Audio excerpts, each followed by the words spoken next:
Dans cette question de parents, je partage avec vous une attitude très efficace pour aider un enfant à dépasser ses peurs, mais sans risquer de le déconnecter de ses émotions. Je réponds à la question d'un parent qui m'écrit: Mon fils de 18 mois a peur de tout. Avant c'était les bruits, maintenant c'est les canards et les mouches. Je ressens vraiment qu'il a peur parce qu'il se serre contre moi, il tremble, surtout si j'ai laissé échapper un malencontreux, c'est rien. Un enfant qui vit des peurs très intensément comme ça, c'est une situation qui peut vraiment nous déstabiliser en tant que parents, surtout si les déclencheurs nous paraissent improbables. On peut rapidement se sentir démuni, parfois même s'agacer avec ces peurs très intenses quand elles ne nous paraissent pas forcément justifiées. Pour commencer, c'est difficile, mais effectivement, ça vaut vraiment le coup de lutter contre le réflexe de décréter « mais c'est rien ». C'est vraiment important de considérer les ressentis des enfants comme vrais de facto, comme légitimes. C'est ce que l'enfant ressent, point barre. Sinon, ce qu'on enseigne de cette façon à l'enfant, c'est pas du tout à réguler une émotion, c'est à ignorer ses ressentis, ici la sensation de peur. Or, ressentir de la peur, c'est utile dans plein de situations. Utile pour agir avec prudence, pour avoir les bons réflexes pour se protéger. Donc en premier, on valide le ressenti, même si on ne comprend pas le déclencheur, les canards par exemple. Concrètement, comment on fait ? Comme chaque fois que votre enfant vit une émotion, identifier l'émotion, c'est le réflexe de base pour accompagner l'enfant. Plus souvent on parvient à le faire et plus on accompagne le développement de compétences émotionnelles. On peut nommer l'émotion, lui mettre une étiquette. Oh, c'est une grosse peur ça, tu as l'air très inquiet.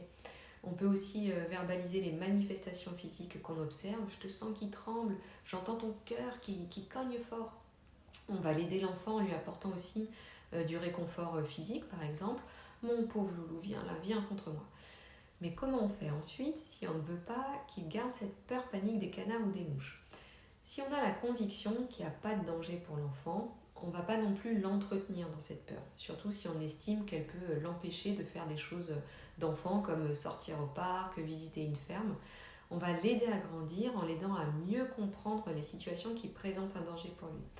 Et pour ces émotions de peur-panique, ce que je recommande souvent, c'est de travailler avec la notion de distance. On va chercher à repérer la distance où l'enfant supporte de voir ce qui lui fait peur sans être submergé par la peur.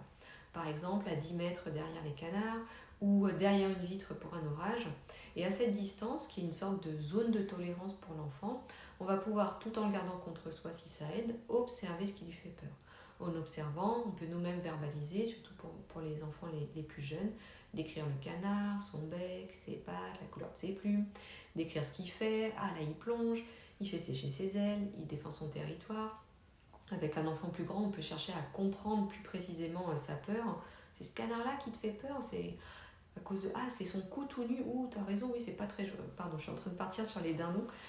Bref, tout ce qu'on va pouvoir faire à cette distance, ça va nous permettre de manifester, incarner notre propre tranquillité dans cette situation.